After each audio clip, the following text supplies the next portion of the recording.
This is Hannibal here from the HannibalTV.com, and I'm with one of the MMA pioneers, former UFC fighter, former Pride fighter. He's fought in many organizations all around the world. Kimo, how are you doing today, sir? All right, brother. I'm doing all right. You're looking as fit as ever. Yes, when you do sports your whole life, maintaining it's pretty easy. It's part of my, it is my lifestyle.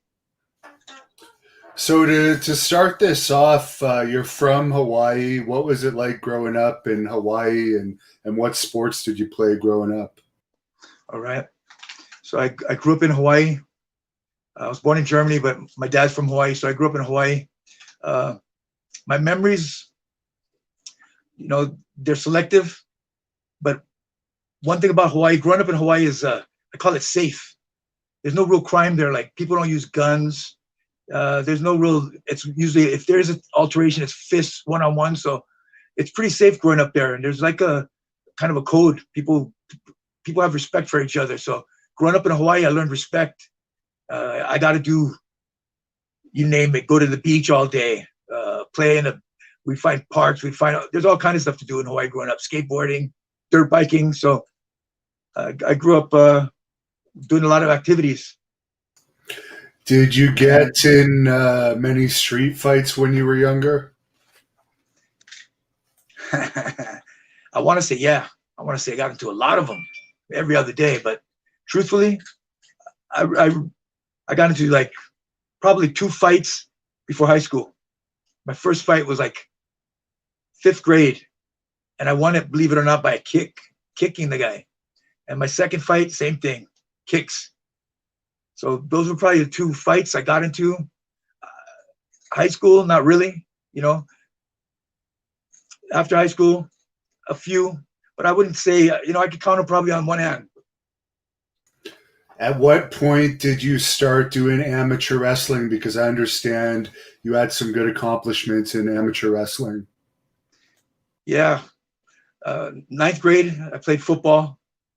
And my dad said, after football, you don't just rest. Now you got to do something else to keep yourself, in shape and, that year-round type mentality. So we figured, wrestling is similar to tackling somebody. And I was a linebacker and I love tackling. So I tried wrestling out. I actually I was pretty natural with it. I did all right. My first year, I took 2nd in state at 134. Excuse me, 124. Yep, 124. And sophomore year, we moved to mainland. So I went to Interlake in Washington State, and we moved there after football. So it's like I had to pick. Excuse me. When I went there, I had to try out for the team because they had a guy in my weight class who was like kind of their star, So we had to wrestle off, and I took his spot. When I ended up taking the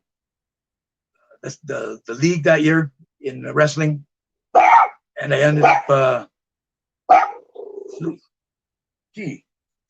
all right, and I ended up not wrestling my senior year because of football. I wanted to go on and play football, so I concentrated on gaining weight and ended up going to University of Washington.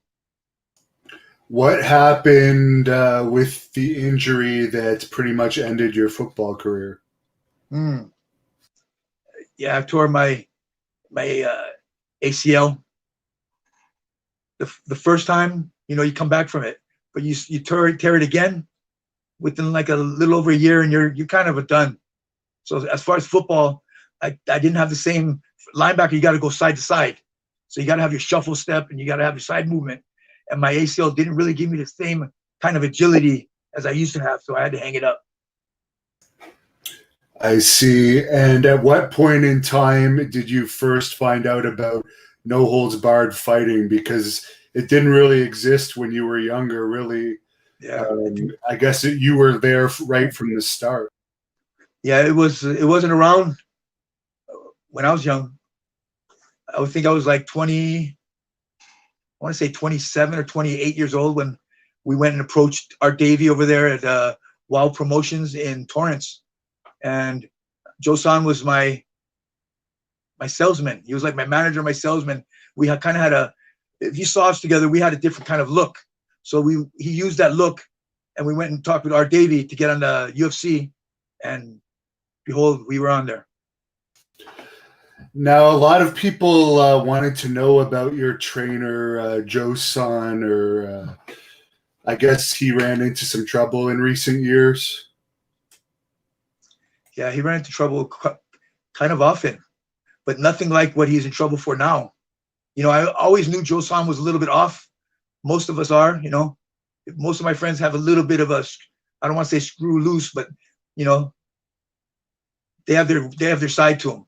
So Joe Son, he kind of did some things that was a little bit unusual, but nothing that was evil. I never saw evil in him. So when all this stuff went down, it really blew my mind, because part of the reason I became Christian was a heavy influence by Joe Son.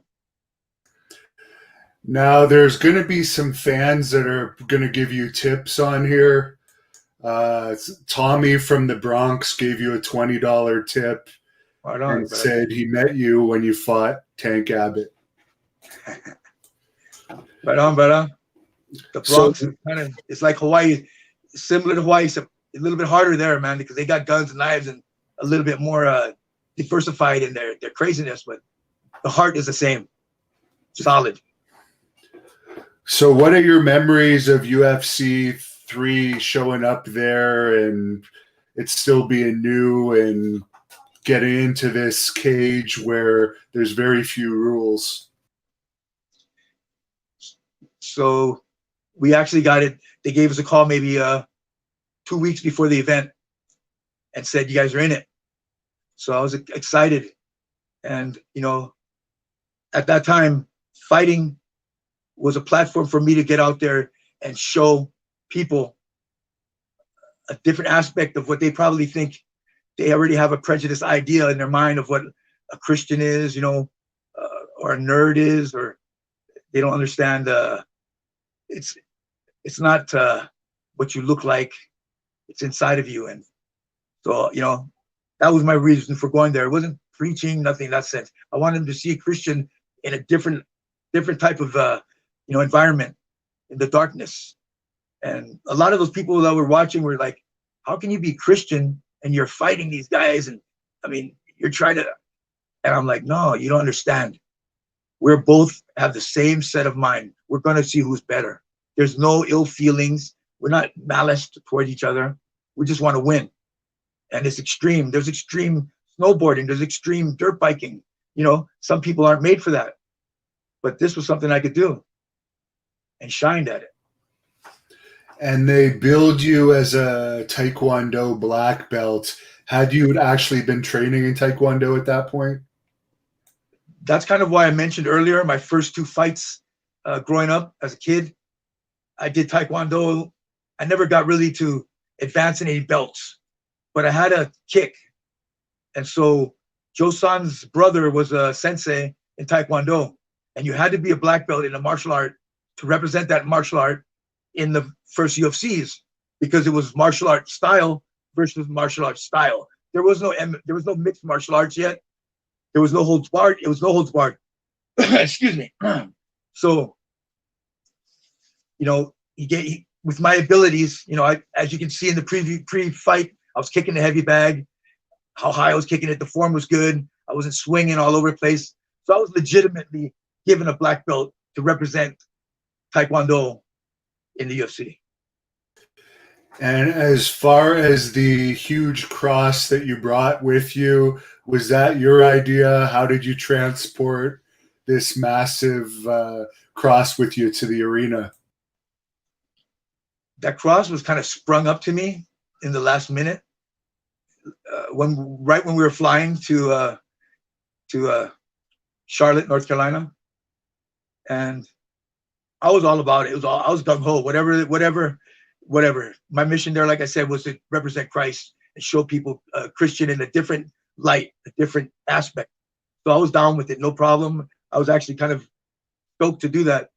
As far as how much it weighed, I did not know until it was time for me to go out and fight. It was the first time I actually put my arms around it. And by that time, I didn't feel it because my focus was just so and my whole being was at such a heightened level that I didn't feel the weight.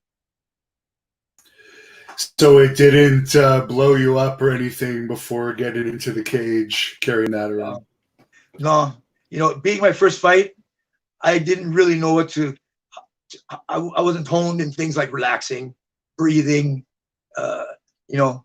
So it was so early in my, unbeknownst to me, career that things like my mind, other things were going on in my mind that were stronger than something like that. I didn't even really faze me at all. I didn't get blown up. I didn't even feel it. It was almost like didn't have any weight to me. And how did you feel about being matched up against Royce Gracie, the returning champion, in the first round? I was kind of happy about that.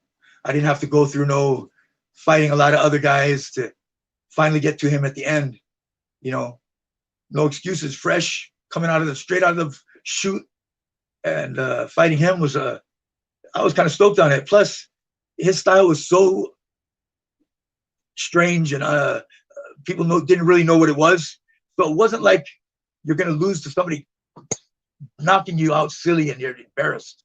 If he's going to win, he's going to do something that I didn't even think he was going to win. But some of those things that he did, arm bars, and unless you actually go into it and physically feel those things, you don't understand it. That's where I was at. I was just young, naive, gung-ho. Yeah, jiu-jitsu wasn't really a known thing until UFC became popular. He also pulled your ponytail during the fight. You knew it was no holds barred, but did that shock you at all when he did that?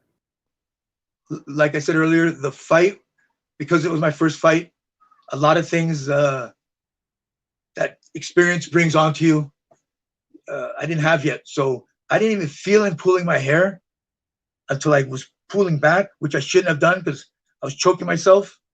And I didn't think anything of it because my mindset was no rules. So I didn't think it was a cheat or it was a cheap move or whatever like that. It just caught me with my vanity keeping my hair, but I cut it right after that fight. I cut it. Ken Shamrock told me when I interviewed him, he felt the whole UFC was very biased towards the Gracies in those days. Do you feel that had anything to do with the outcome of your fight? Because he didn't continue the tournament after his fight with you. I don't know why Shamrock said that. No rules makes it fair. There's no rules. Now, rules can come in and bring corruption because they can pull some stuff. Points can bring in corruption, unknowns. Judging it can bring in all those bias. But when it's win or lose and there's no rules, there's no excuses to hide behind. I mean, of course, it's going to be promoted by them. So they're going to give their guy more of the promotion. Plus, he's been winning. So I saw it as a totally fair, square deal. Of course, there's some things I would not have ruled there, but there was no rules. So there's nothing that, there's, like I said, no excuses. And you ended up fighting Ken Shamrock both at UFC 8 and then years later at UFC 48. Any thoughts on those fights? It's like that. Hearing his name, it's the only name that brings me pain. Yeah, those fights. The first fight, I went and trained up in Seattle.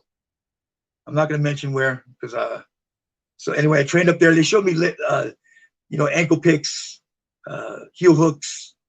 They didn't show me the knee lock, and that's kind of and the guy that was training me was doing pancreas, that same exact style that Shamrock was doing. So those are kind of moves they flow into. That rolling into a knee bar is a fluid movement, and they didn't show it to me. And so that name, I mean, that first fight kind of bitters me.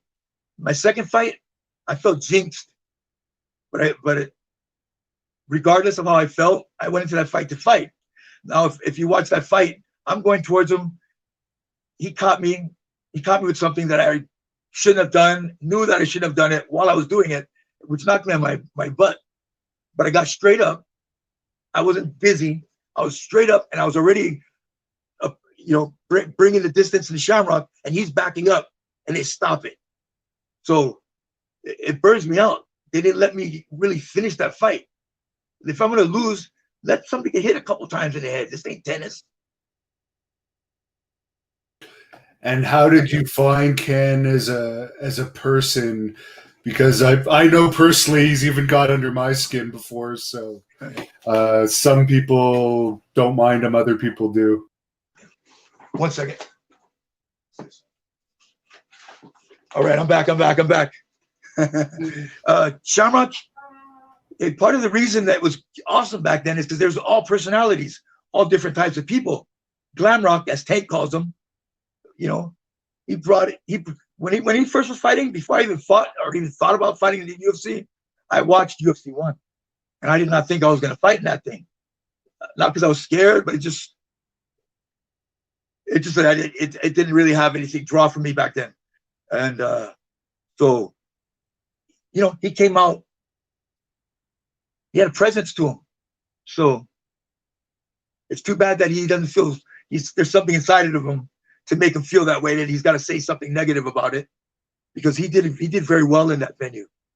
And like I said, when I saw UFC 1, I didn't think about fighting in it until I became Christian.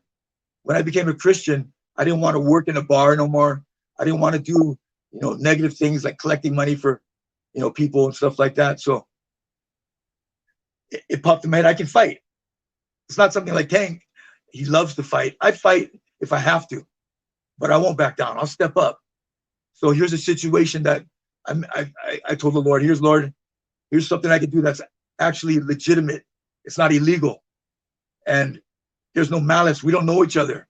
We're just fighting to showcase our skills, to see who's a better fighter. So that's what brought me, draw me to the UFC. So if I made a deal with God that you get me in the UFC, Lord, it's for you 100%. So that's why the cross came out. That's why such things, I proclaim Jesus and things like that. There was a couple fans on here asking if you got a lot of girls from UFC. I guess the answer is, since you were representing the Lord, you weren't going down that path. I wasn't going down that path, but, I'm human, and I'm not one to front things off or play something that I'm not. I'm not out there to promote my negatives that I've done in my life, but, if it helps somebody, or if it just shows us a spectrum of me that they know I'm not a hypocrite, that what I'm about, I'm about. That, yeah, I got caught up. If you watch, like I said, the first UFC, I carried a cross. I fought Pat Smith in Japan. I carried a cross. After that, I didn't carry a cross, because when you represent, you got to live it. You don't just represent it with the mouth. You represent it with your actions. So I started straying, brother. Whoever asked me that question about women, yeah, I love women. That's my weakness. It's my strength too. But I was young, naive, and I decided to play for a little while. That kind of distracted me from my Christian walk a little bit. Now, for the Ultimate 96, you withdrew from the tournament after winning your first fight. It says on the internet that was due to exhaustion. Is that the reason why, according to you as well? Oh, yeah. Exhaustion is not the word for that one, man. Oh, the funny thing about that Ultimate number 2, everybody was in a hospital except for Tank Abbott. How's that? Don Fry won the whole thing. He was in a wheelchair. Me, I had 4 IVs of water that my body drank down. That's how thirsty I was. And after that fight, I was dizzy for kind of a few months. I was messed up for a few months. So I'm glad I got the victory, but that cost me.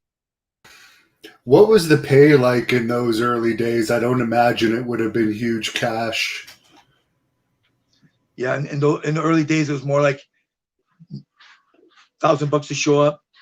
If you win, you maybe get a couple more thousand, and if you win another one, then you start making some money, maybe 20,000. If you win the whole thing, then you get like 60,000. When I went to Japan after my first fight with Hoist, excuse me, is why I never went back to the UFC, because in Japan they started paying right off the bat. K1 hit me up with a good contract. You know, I was making more than if I won the UFC a couple of times. So that's why I went to Japan, even though I'm not really a kickboxer. You know, they kind of groomed me towards a certain way. They gave me, like, Pat Smith was their first no hold bar fight, actually, in Japan, in Tokyo Dome. And so I got paid. Nothing compared to the millions like now, but my name was strong enough to where I could say a certain number, win or lose, I would make a certain amount. And one of your most famous Japanese fights was the draw that you had over there against UFC Hall of Famer Dan the Beast Severn. Any memories of that fight? Yeah, it was long. It was long, but I wasn't tired. It was a 30-minute fight, and it went 30 minutes because there was no points system. It was you win or you lose, which is the best way to go, man. There's no doubts after something like that. But yeah, I remember training for him, and all of my training, the Joe Moyera, my sensei, Joe-san trained me a little bit, but my sensei is Joe Moyera. When I hooked up with Joe, my whole mentality and everything just synced in with fighting it, fluid technique, strategies. So we put one together for Dan Severn, and I thought it worked, because even though it went 30 minutes and it was a fairly boring fight, my fight towards him was kind of the way. It wasn't to throw no combinations, to maybe get an angle where he could Greco-Roman me and wrap me up, because once he wraps me up, that's his game, and he could not wrap me up that whole fight. And he was supposed to have fought the UFC a week after that. He was supposed to fight Maurice Smith, and because he was hurt from the fight with me, which they don't mention, they don't say nothing. They just say Dan Severn, he's not ready for the fight or whatever. They didn't say his fight with Kimo, he sustained injuries that he couldn't compete with Maurice Smith. That's the fight they threw Tank in with 1 week notice. And Tank, having the heart that he has, he fought Maurice Smith, but he wasn't ready for those leg kicks. Krilling 876 tips $2 here, and he asks, who is the biggest fighter size-wise you ever fought? I believe Marcus Royster in Hawaii for Rumble on the Rock. He weighed the same weight as Bob Sapp, except for he kept his feet under him. He shuffled. He didn't throw haymakers. He didn't lean. He threw jabs. It was hard to get in on him. And he was an athlete. So he was the strongest and biggest guy I fought. But I fought a number of 360 pounders. Now, you showed a huge amount of heart in your UFC 16 fights, and I'll mispronounce this guy's name, but Tsuyoshi Koyosaki or something. Yeah. A Japanese guy. Yeah. Any memories of that? That was a tough fight, but yeah, you showed a lot of drive. My memory of that fight was I got cocky. When I went to fight him, I saw that he had wrestling shoes on. So I said, and I was going to catch him with an ankle pick. But at that time in my career, I was maybe a blue purple belt as far as how my abilities in that art was. I knew what to do. I just didn't have the body positioning correct. So when I went back and took that ankle, I had to heel hook, and I leaned back with it, but I didn't pinch his knee with my leg. So when I heard my dad yell, break his blanking leg, break his leg. Oh, I went for it. And I just, next thing I know, oh, wow, I blew my wad. So the rest of the fight, I was trying to get something back because I was all lactosed out. And then it sucks because I don't know let's say it was a 15-minute fight. 13 of the minutes of that fight was me on top of him dominating, and he got maybe 2 minutes when we were, and they gave him the fight. I didn't think that was quite fair either. Is that why you took a 4-year break from MMA after that, or did that have to do with, your kickboxing contract? Let me time. Like I said, time and certain things for me are kind of hazy. Maravi, after I fought Osaka in New Orleans. Yeah. What happened to me? What fights did I do? You were outside. It was you took a couple years off. Then we went to Dan Severn's was next. Okay. I believe. That was at that time. I think I tore my knee. Yeah, that was when you hurt your knee. Yeah, I tore my knee before training for a fight, and it was a PCL. No, it was ACL. That's right.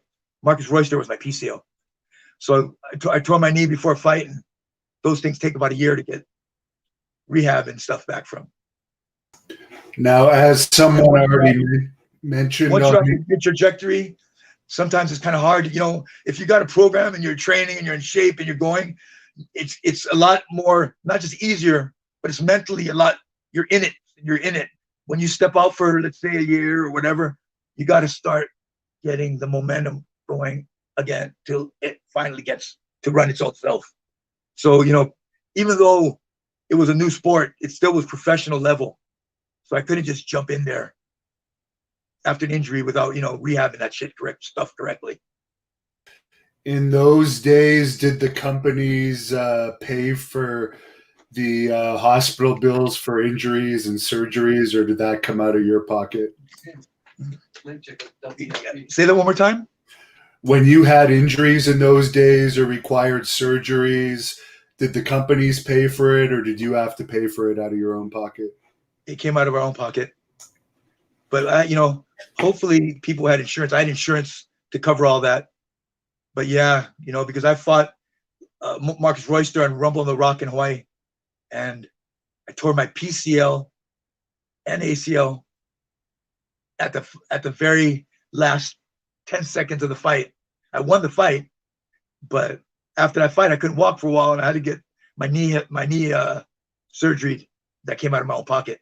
And that actually happened during the actual fight.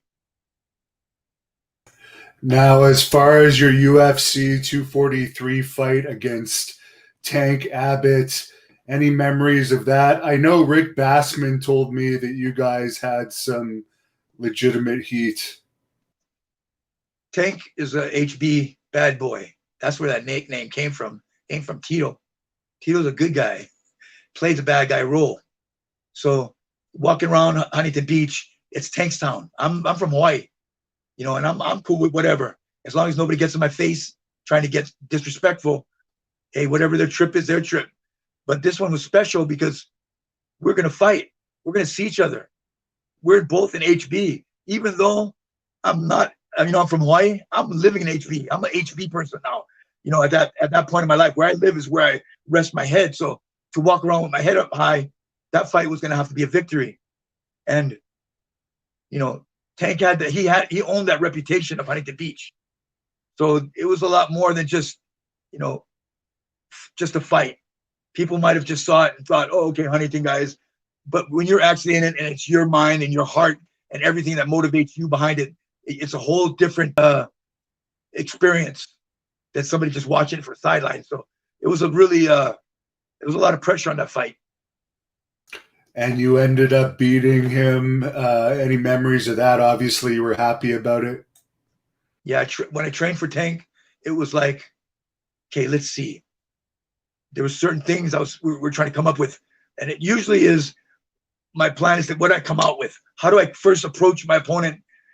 And from there, it's all improv and off your training and certain tendencies and stuff. So against Tank, we're thinking, okay, he comes out throwing a punch.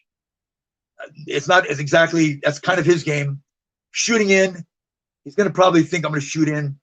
And then Joe goes, look at this. And he stretches his leg. And his leg, you know, I'm like, yeah, okay, touch me. Of course, I can't hit him because his foot's longer than my hand. So that's how Joe teaches. He shows me like that. So right off the bat, we're okay. We're going to come out with a kick, a straight kick to his right here in his bread basket. How he reacts is going to be the fight from there. So there's ways people can react off the things. He could have folded. He could have blocked it. He could have went by it. He could have ate it and came through it. So that's where your training comes in, is off of those 3-4 different things that he can do off of that initial. And he if you watch that fight, I grab him, and after I kick him, he folded a little bit, just enough to where I can get my arms around him.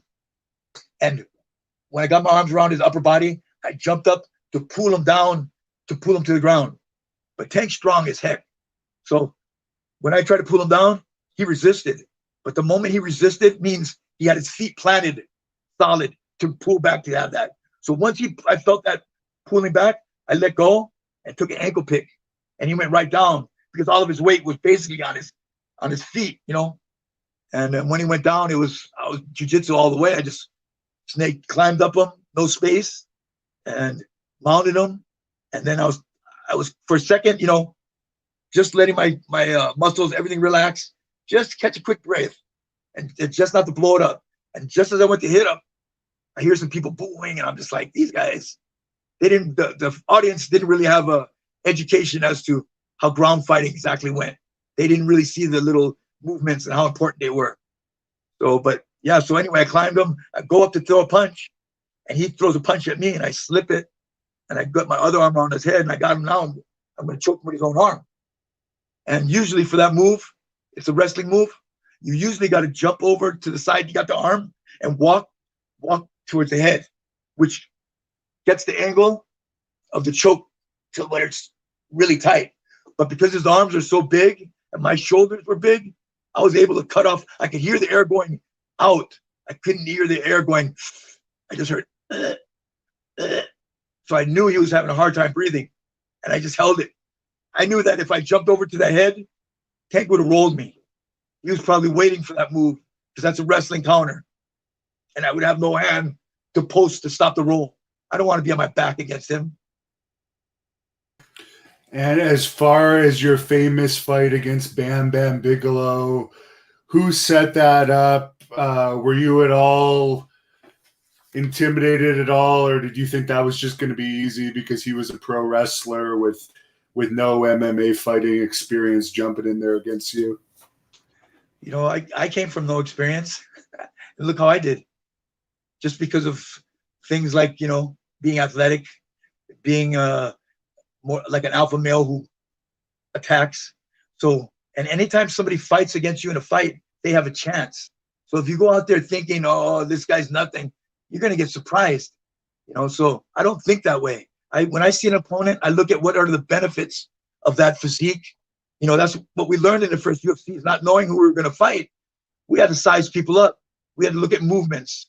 We had to look at, you know, just little things like that, body language, to get a clue of how that, what tendencies or what capability the person would have. So Bam Bam was big.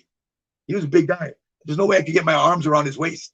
You know, he was, I don't want to say chubby. He was like a refrigerator. Just so, and yeah, I was a little intimidated because I watched wrestling, and his reputation in wrestling is he can take hits.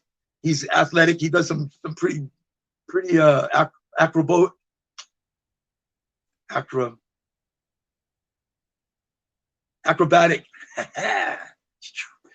does some acrobatic moves for such a big guy. So I didn't take him lightly, but I was a little bit intimidated. But every fight, I don't want to say intimidated. I don't want to say nervous, but I'm aware, you know, because I'm an offensive, defensive person. So I'm aware of the potential out there. I'm going to go out there and fight him. So how you feel about him is irrelevant. You're going to get a game plan, and you're going to try to stick to that game plan. And you're going to try to keep it as non-personal as you can, because that's when you're more fluid. That's when you're able to relax more and use a lot more of your abilities than if you were just blinded by your rage or by, you know, too aggressive. There was a huge crowd for that one too. Were you guys the main event, or was there some other big drawing fights on that card?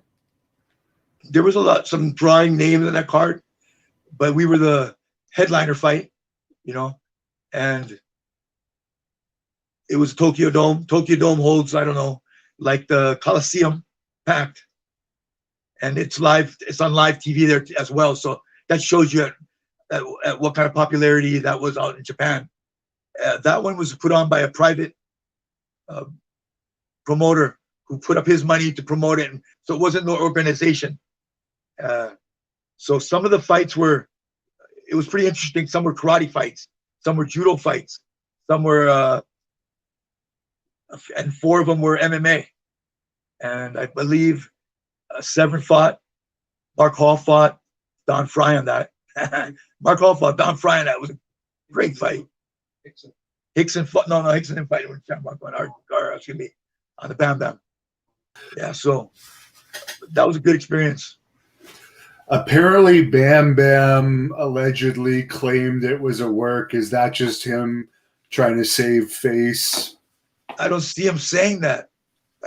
He was mad after the fight when I tried to say good fight. He was pissed off.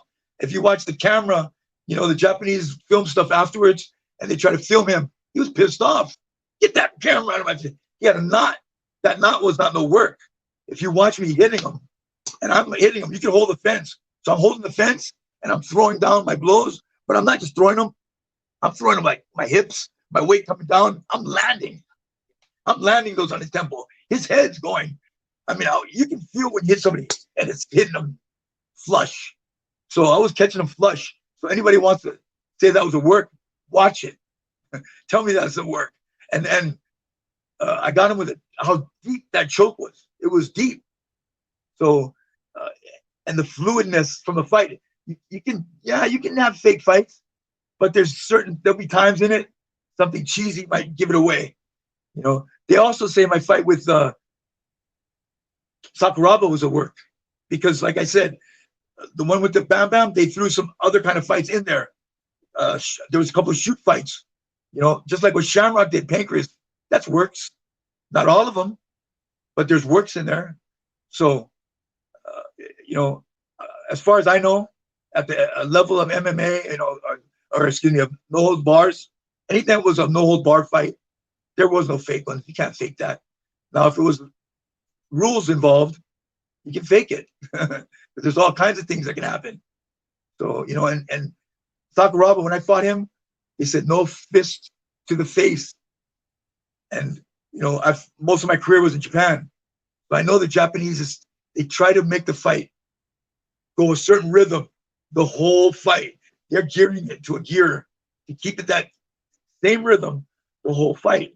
Now, if I get on him to throw a punch and I can't punch his face, oh man, he can really stall, but not if I can headbutt. So I used to always make sure that if they wanted to come up with rules, that I would have some counter that would make it fair in certain situations like stalling. You know, in that fight, Sakuraba did try to stall. He was on his all fours. I was on behind him, and I was about to throw a punch. And right before I threw that punch, my hand opens up, and I cover his mouth. That instant was the instant that I became instantly illuminated, aware. I was no longer the same fighter. I now had the ability to think and not do things during a fight in actual, not just off reaction, off instinct. That was my first fight that everything came together. And as far as your fight against Boss Rutan, I actually did an interview with him a few days ago. He told me that the promoters had told you that he didn't like you or something, but he said that wasn't true. And he said he could sense that you seemed a little upset with him before that fight. What are your memories of that fight? First fight, someone said they want me. First fight, someone said, I want Kimo. I want to fight Kimo. And that's personal to me. When somebody want to point my name and say me, yeah. And, you know, out of somebody coming off of retirement and they're going to straight pick me, you know, he made it personal to me. Now, as far as the promoters or whatever they say, it was just, I just had ill feelings because the fight didn't happen. And because it didn't happen, he said a few things, and we finally got together in the same place at the same time. And when you look somebody eye to eye, you can clear things up that otherwise can get confusing. And he's a straight up guy, so we have no problems. We had a problem. We didn't even need to use these to get that problem solved. It would have been a nice fight, though. Eric tipped you $4.99, and he says, how are your injuries from all your years of fighting? Did you ever get stem cell injections or use HGH to help recover? HGH, I had a sponsor. Yeah, I used it. Stem cells, that's something relatively new. They didn't have that back then, and it's really expensive, so I don't think I would have been able to afford it. But that stem cell stuff is, you could have a torn knee, they can inject it and it can heal. Your body heals. So, I mean, that's a good thing. But I had surgeries that took away parts of my body, like my hip got replaced, so I don't have the top of my femur. So they can put as much stem cell in me as they want. It ain't going to regrow bone over that metal, you know. And injuries, yeah, I tore my knee from fighting alone 3 times. My nose broke. It's the only thing broke, my nose. My fingers, I think I hurt a finger. And that's about it.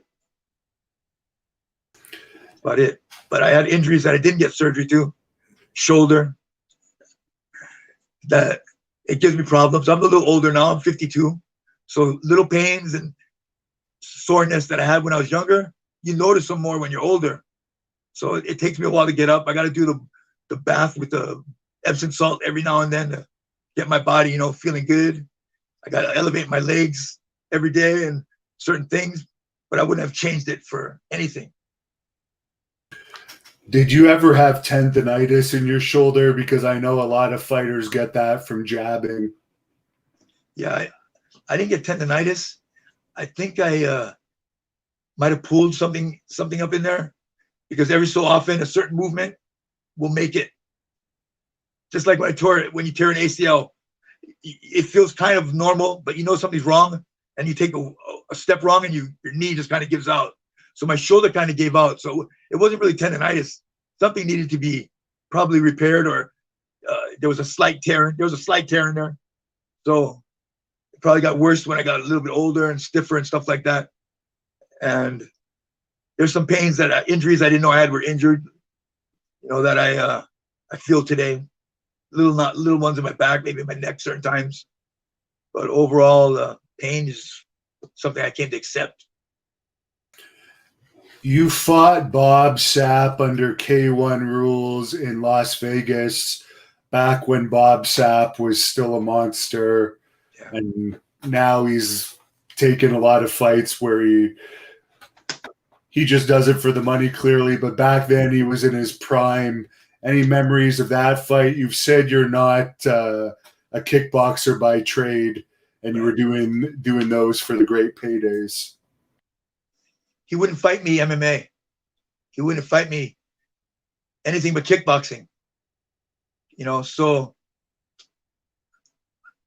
I know his ability, his certain way that he fights, and he's just raw. And it's not even really a good raw. He's just kind of like a storm, kind of like a chaotic storm, you know. So all I did was concentrate just straight on my kickboxing.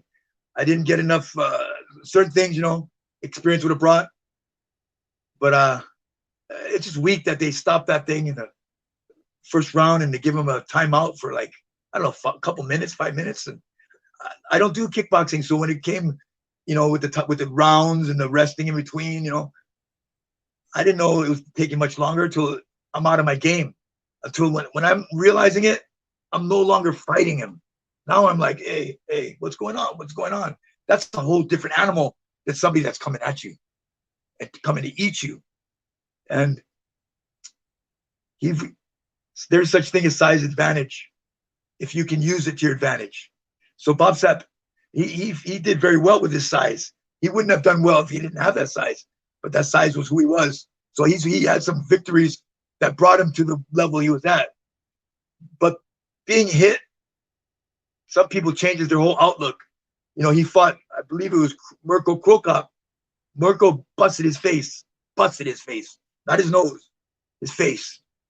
I caught him with a good one. And I think, you know, he's not a bully, but that braveness that he had slowly started draining from him. And he didn't have that same ferocity. If you don't have that, you got to step out of the game. He's smart enough to know that. And as far as your New Japan Pro Wrestling jobs, did they just recruit you out of MMA and think because you had a name from MMA that would translate over into you being a draw for them in pro wrestling? In Japan, at that time, pro wrestling wasn't fake to the audience. They didn't know it was fake. American audiences knew, but the Japan audiences didn't really know that. So that's not why I took the thing, but they were interested in me because when I was undefeated in Japan, like I was fighting, you know, Patrick Smith. I can't even come up with names right now, but let's say I had about 5 or 6 fights undefeated in Japan at that time, and I was taking the Japan fights because they were paying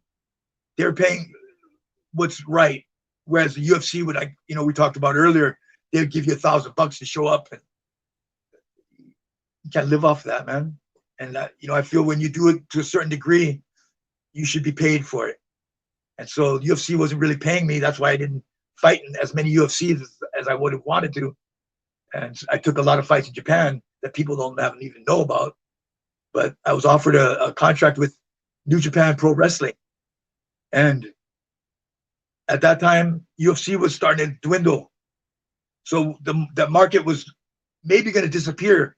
So I went I took a 10-fight deal with New Japan, and I did actually two of those fights. One was my first one. It was a trip because I didn't practice. I didn't even know really what you know, selling it, which is a term used for when somebody's putting maybe a submission or striking you. If somebody's hitting you, you sell it. You know, you don't go into the punch. You sell the punch. You kind of flow with it. So I didn't know how I was going to do. I was a little bit nervous, more nervous in that fight than probably any of my UFCs or any of my no hold bars fights, because when it comes to fake, the rhythm, or if there's a gap, or if there's a pause, it's so obvious. Or if the punch goes way out of whack and you miss, but yet my head turns to sell it, anything like that makes it just compounds the obviousness of it being fake. So not doing it, I was really nervous. The only practice I had was the day I got there. It was maybe 2 days before the match. I got together with the guy I was working with. He didn't speak English. So I tried to communicate with him, and came out good. I thought it came out really good. It was it wasn't fake to me. It was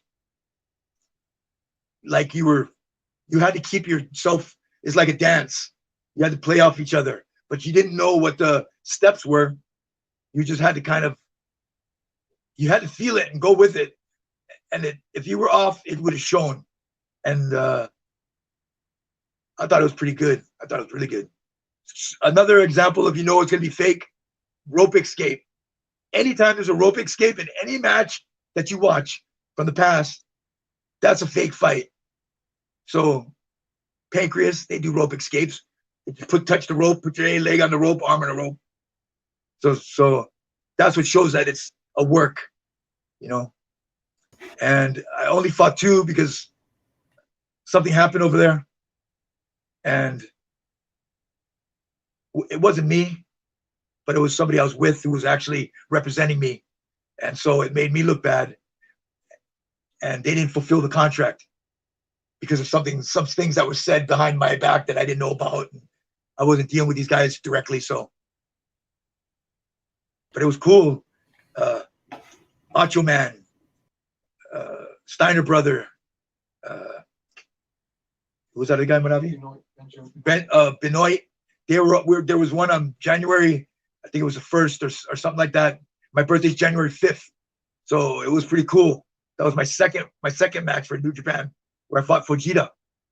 And I sold it so good that he does a cheap shot at the end of that match. And my homie who came with me was in sitting on the first row. He ran into the ring. I mean, when you got close friends, they don't think about themselves. They think about you. He ran into the ring to get my back, thinking this guy was jumping all over me. And he was when he grabbed me, I go, hey, no, it's a work. And he goes, oh, I go, no, it looks good. Just carry me off, and it looked good. There's a fan on here wondering about your Yuji Nagata match in New Japan. God, kickboxing. I think this one was pro wrestling. Fujita. Oh, that was my first fight. It was the first one. It must be your first one. Yeah. It was awesome. If you watch it, it doesn't even like I said, rope escapes. You can see it's fake. But I mean, I did good because, like I said, I didn't train it, didn't practice it. I didn't know anything really how it was going to work. And there's a spot in that match where he souffles me straight over his back. And I sold that so good that I landed on my upper back. My legs went over. It was awesome. It was awesome. Did WWE or WCW ever contact you about coming over, since they were hiring a lot of UFC fighters at that time? They never approached me, but there were venues like they had a show at the pond once, and I just show up and I go through the back like I'm a wrestler. The guys who work there as security, they don't say nothing. So I mingled. I talked with guys, just get my face shown, but it never came to nothing. There were some false death reports about you in 2009. What was that all about? That was a surprise, because I was sleeping at my friend's house, and I get waking up to my publicist, coming over and saying, "Hey, you're dead?" And I'm like, "Okay, what does that mean?" He goes, "No, you're dead on the internet. Everyone thinks you're dead." I go, "Okay, what does that mean?" He goes, "This is what it means. 2 things. We can close all the doors and windows and play off this thing, or just do nothing about it." And I'm like, "Well, what do you mean just close the windows?" "Yeah, room service." So when he said room service, I was like, "Oh yeah, I'll play a hide and seek for 3 days and then come back on the 3rd day, resurrected." It was something that some other guy, he was a troll. He's an internet troll, and he actually won the Internet Trolling of the Year award with that incident he pulled. He picked me like a serial killer would. I fit a profile. I could have died from a heart. I could have been partying. People bought it, so he sold it pretty good. After that, I was a little bit upset at him because some random guy picked in me, and so I kind of wanted to fight him. I said, "You know what? That would be a good fight," until I saw how big the guy was. Then I was been a bit of bully, picking on the little guy.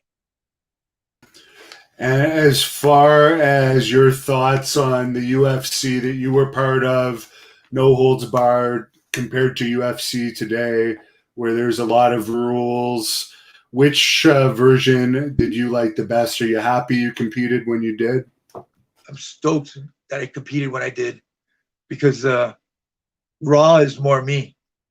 I'm of course, doing it for 10, 12 years, I got good at MMA, but I'm more of a raw, violent kind of a fighter who lives more in that kind of an environment of blood, of just chaotic.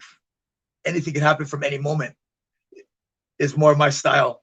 It's more exciting to me because you can't rest, you can't hold back. When somebody can stick their fingers in your eyes, you ain't gonna just kick back. it's going to at least be on your head.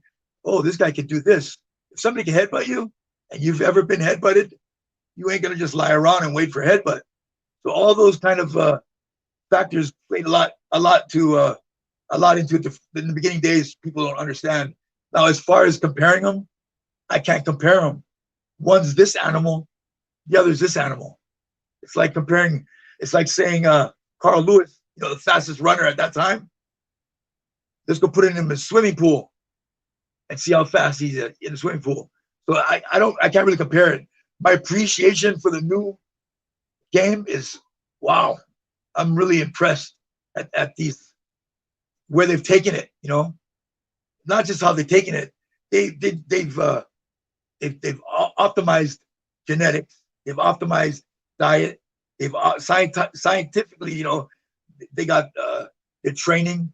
They got their cardio training. They got their stand-up training, the ground training. There's so many coaches.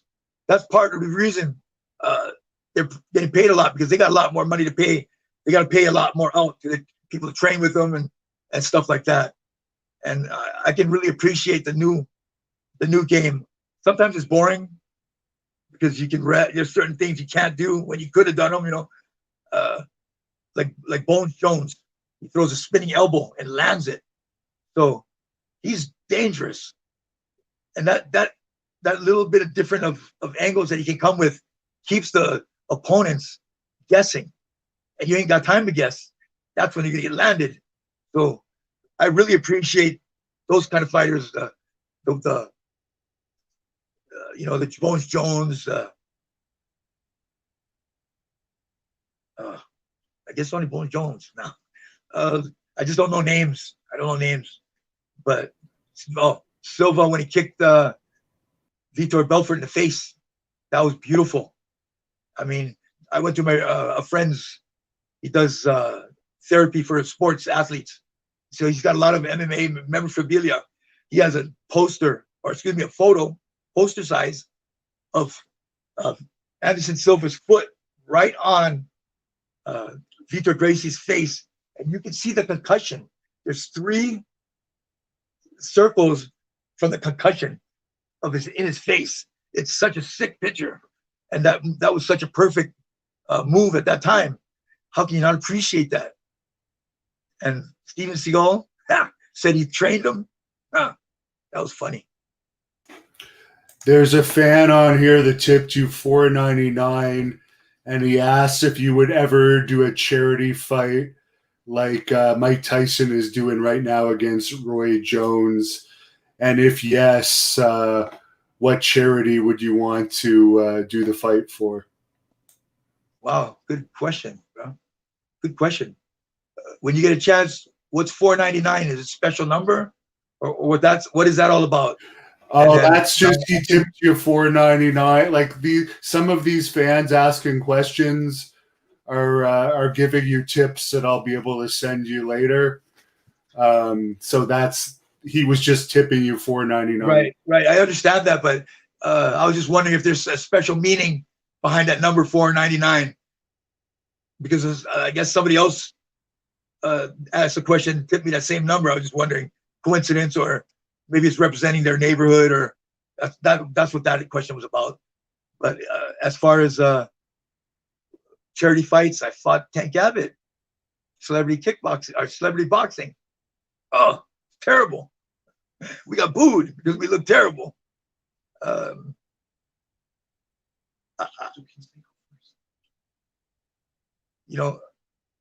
So I never really fighting now to me would only be in a situation where somebody I love, or protecting myself. I don't see myself as going focused because of my injuries to go out there and fight just for, the charity is awesome. What charity would I pick? Man, I would have to look into it, because I wouldn't just top of my head a charity. I'd make sure that the money is going to where they say their money is going to, and I'll do a lot more research on exactly how that how their business is running, as far as if they're legit and doing the right things with the money, before I represent any cause. And like I said, I'm not really, the only time I would fight now is if somebody came at me, or somebody I love, I had to protect them, then it's no doubt, no stop, no hesitation. Other than that, I can accept where I've been, what I've done. Now, you mentioned before that you like the no holds barred style. One of your most memorable moments were the multiple low blows that you took to the groin by Keith Hackney. What did Joe-san say about that? And what were your thoughts on the low blows? See me laughing? I'm laughing because Joe-san got hit so many times in the balls that he's known for that. And look what he's in jail for. I didn't know that back then, anything about what currently is going on with him. But karma comes back to people. That's the word I mean, I'm not a Hindu, whatever they are, but that word karma, what you do comes back to you. I believe in that word. And his karma came back to him because Joe-san in real life can fight. That guy can fight. That guy can do a backflip without touching the ground, standing, jump up in the air at 225, 5'4", a total backflip. He gets about this high off the ground, but he rotates so fast. So he's got some power. He's got power. He's strong, and he's a fighter. He's not a ring fighter. The person on the street is not the same guy who gets in the ring. So, and Joe-san, I might as well get the record straight with him. Joe-san came around in my life, and he approached me, why you look like that? That's what he told me when he met me. Why you look like that? And I'm like, hey man, I had a life. And we just kind of got along. And we took it from like I want to say a kind of a friendship. To me, it was a friendship. To him, I don't know what it was, because when I fought, I gave him half of my money. And I didn't give him half my money, la-di-da-di. We had a thing where we were going to represent, we're going to walk for the Lord, represent the Lord, and 50-50. When he got paid, he's supposed to give me 50 of his purse. So it didn't matter what the amount were. If I got this amount and he got that amount, half and half, it was about the half and half. It wasn't about the amount. So when he fought and lost and got paid his $1,000, he didn't give me half. And that was like one of the first just stabs in my stomach that started kind of making me step away from him. He started revealing himself. So, and man, he got hit so many times in the balls. He's famous for that. Yeah, I got the wrong person. It was him actually taking the punches. Sorry about that confusion. No, I got kneed. If you watch Gracie, he caught me with a couple of knees in my balls. But we wear a cup. And if you got a good cup, a banana cup that goes all the way around, I didn't feel those knees. And if you're really into a fight and you're focused and you're in that moment, you really don't feel anything. If you get knocked out, it's not that you feel the knockout. You got caught. Something is not going to touch the other part of your brain. And all of a sudden, there's no electricity, lights out. If you're choking, you can't breathe. It don't matter. You're going to lights out. So you don't feel like pinches. I don't want to say a bite, but if you pull from a bite, you'd feel it. But you don't really feel a lot of that chicken minor stuff like you'd feel if you were just totally just playing around or something. And as far as a question I told you I was going to ask you about, I have some friends that work at a strip club where I'm from here in Canada. And a few years ago, they were shocked because they were MMA fans and they saw you in there as a bodyguard for Motley Crue. How did you end up as a bodyguard for them? Any stories about that? And do you remember coming to Ottawa, Canada, and going to a strip club with them afterwards? It's funny because I don't look like very many people. So it's not like somebody can confuse me with somebody and say, Kimo, I saw Kimo. But in that case, I wish I could say I hung out with Motley Crue and did this with Motley Crue. I had a friend that he does all that stuff. He's up in LA and he represents a few, he knows all of them. So I can't say that I did that for Motley Crue, but I did do a movie a few years back up there. And that movie, is where I started to get I started straying from my path. I started, compromising. I had to judge a contest at a strip club called something Orange up there in Canada. I think it's Vancouver. And I met a chick there and partied a little bit and started going a little bit away from that path I was going. So I've been to Vancouver. I haven't been to any other place in Canada. All right, I'll let them know it was someone that looks like you. And as far as your acting, you've done a lot of acting actually over the years. Could you tell us about some of your favorite projects you've worked on? Yeah, I've done a few projects up in LA, and I got to be around some cool people. Like I did a fight scene with Danny Trejo in this movie called Bullet, the remake of the Steve McQueen's Bullet. And so we're fighting in the beginning of that movie in a cage of all places. And the best part is my name is Tank. Yep, Tank. I was playing Tank, not Tank Abbott, but that was my name as a role. And it was a pretty cool, anytime you do something that's challenging and you do well at it, there's a reward. So I got a reward because doing those, being a MMA fighter, techniques, but when you do a movie, you're not throwing your punches straight. You're throwing them around so that way it looks better. The bigger the movements, the better it looks on a movie. So I had to train myself a little bit differently. So it was I like to challenge myself, learn things, and add that to who I am. So that was cool. I did Casper Van Diem. He's I did a movie with him called The Avengers Grimm. That's what it was. It was Avengers Grimm, based on all the Grimm tales like Big Bad Wolf, Red Riding Hood, Rumpelstiltskin. So I played a wolf, and it was fun because I didn't really have any lines. I got to growl a lot.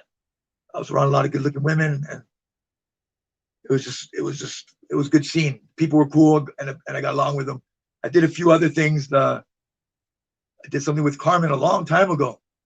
I remember that because Carmen is a true Christian, successful, humble, good-looking dude, and not compromising at all, solid. So doing a project with him was awesome. I got to go to Tulsa, Oklahoma at that time. I brought my dog. I had a Rottweiler.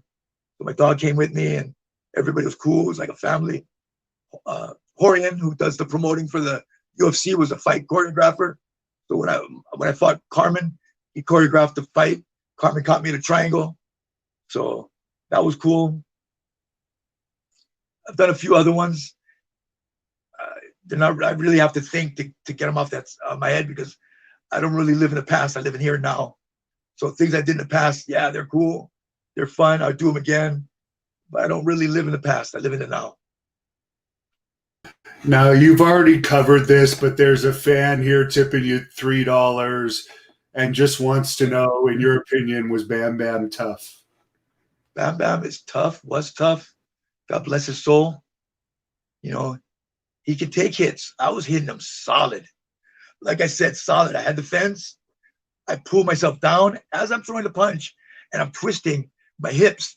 So I'm coming down with a lot of just impact, and I was catching his temple. If you watch that tape, you'll hear my hand hit his head like a piece of meat, and you'll see his head. He's such a big guy, but his head's every time I hit him. And it was, if that was a work, how was that timing so good, man? We needed some special effects from Hollywood then to be a fake fight. Yeah, he was tough. Just sometimes in fights, this is what makes fights that X factor. You never know what's going to happen in a fight. That's why I don't take nobody light. You could step the wrong way, get caught by a knee, fall on your butt, get up, go towards the fighter, and it stopped.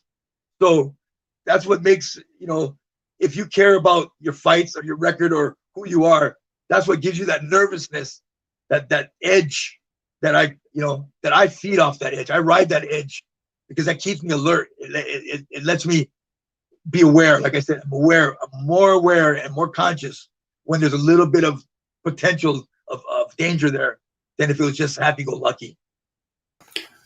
Now, you were known for your body and being in great shape. What are some of your best lifts in the gym as far as squat, bench press, deadlifts? And there's also been a lot of fans on here asking about what you did for your neck because you had a really strong neck.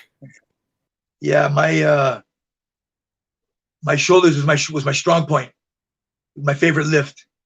I mean, I could bench like 460. You know, to me that was a lot. But when it came time to not show off, but like impress people, I put the 2 plates, just 225 on the Olympic bar, seated press behind the neck, pause 5 times. That was kind of my exercise. But since my neck was my strong point, upright rows are awesome for them, and dumbbell shrugs, and then doing bridge like wrestlers do. You put your head on the mat and you do bridges and you twist and you do it opposite where that works your neck as far as the strength for your neck. Some people put the weights, they do this lifts. That helps too, but the most to me is like I said, that bridge. You get on your head, you start working your neck around, putting your weight on it, moving it around. So, that's how it is. And then, like I said, the rows, the shrugs, heavy, like, I don't know, 180 dumbbells, repping it.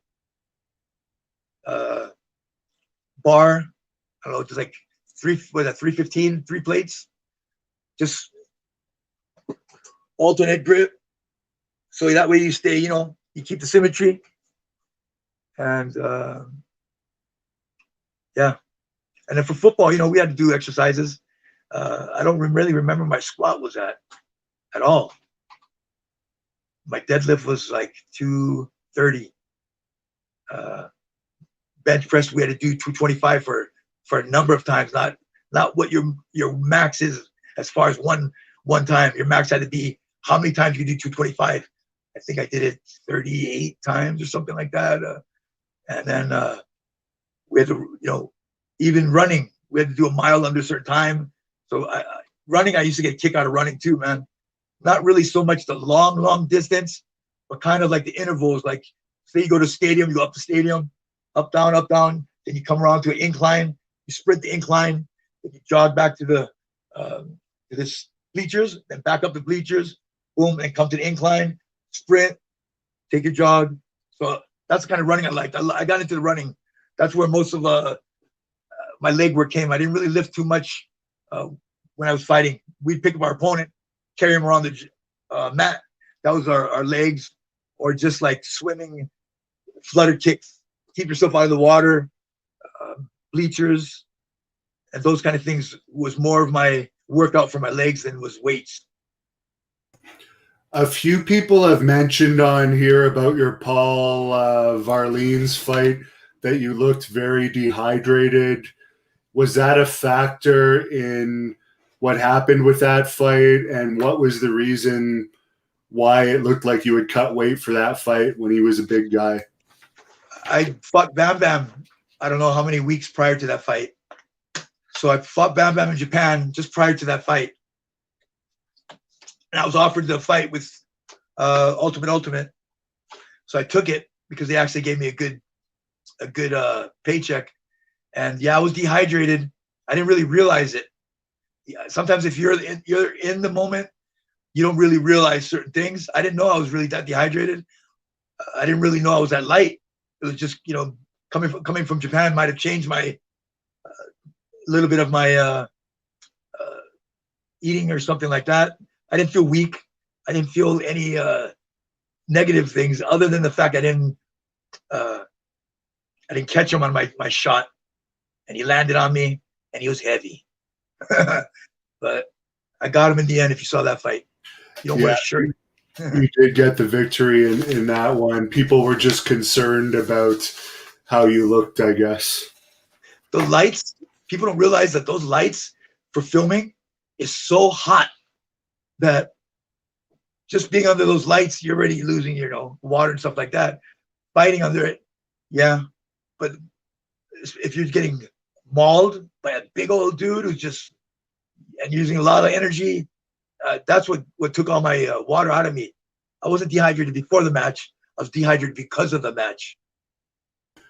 What are your thoughts on Brock Lesnar, and how do you think you would have done against him if you had had an MMA fight versus him?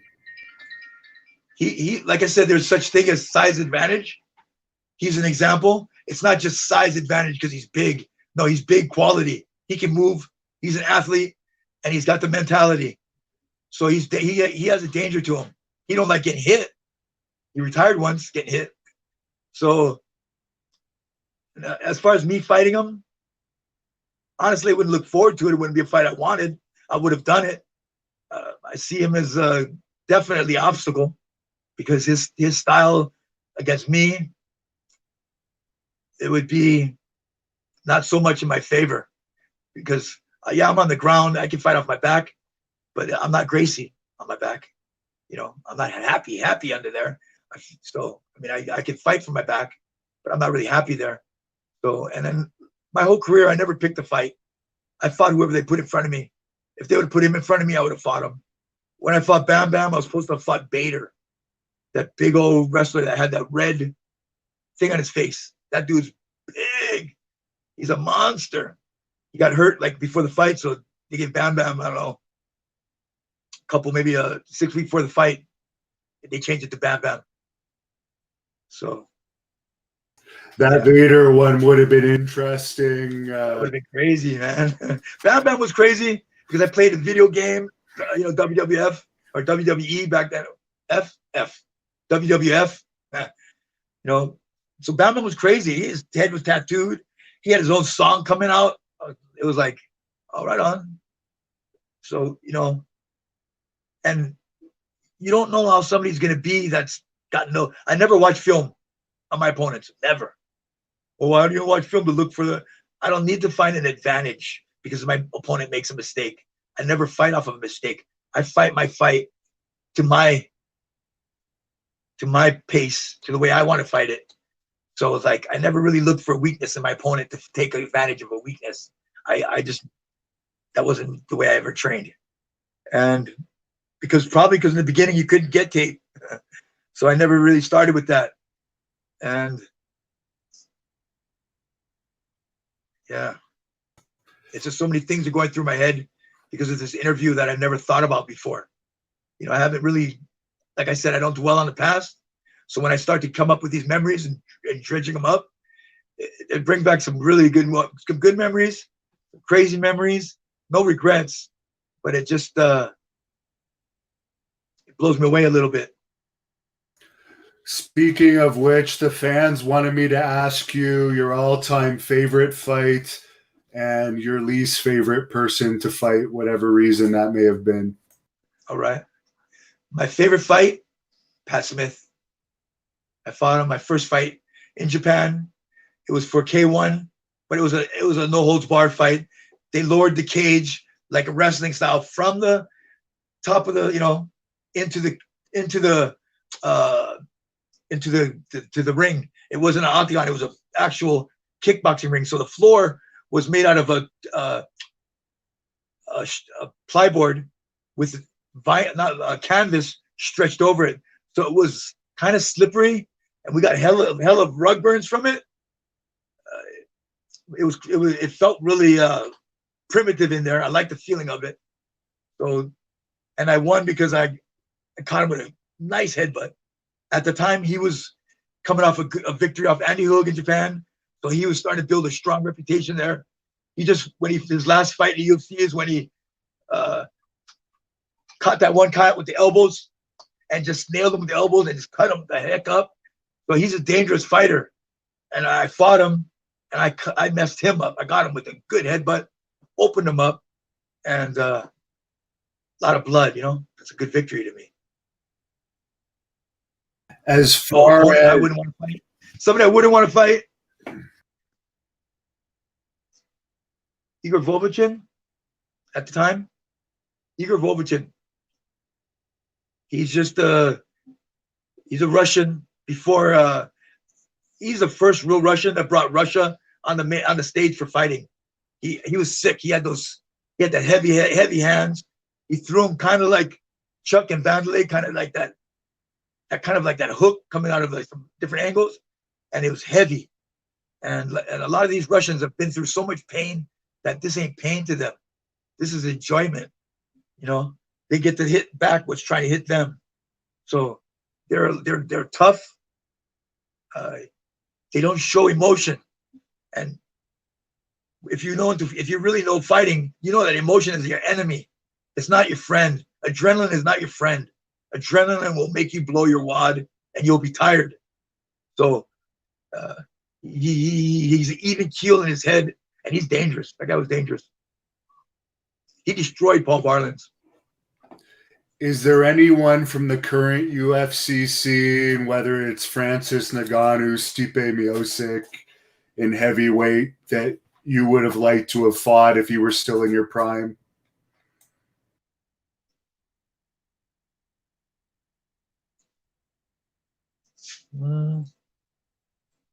I don't think that way. I don't think like that. I mean, there's guys I go, wow. I go, wow, because they come with it. I fight whoever they put in front of me at the time when I was fighting. I'm not fighting now. So I don't look at the fights going, oh, I wonder if, how I would do or anything like that. I mean, that some people, that's the way they think. It's cool. Maravi, I like. Maravi, hey, what are you doing? Hey, I think it literally just. I need a timeout for a second. Okay, no problem. Time out for a second. All right, take the time out. I'll end this and then we'll come back and wrap it up. Okay.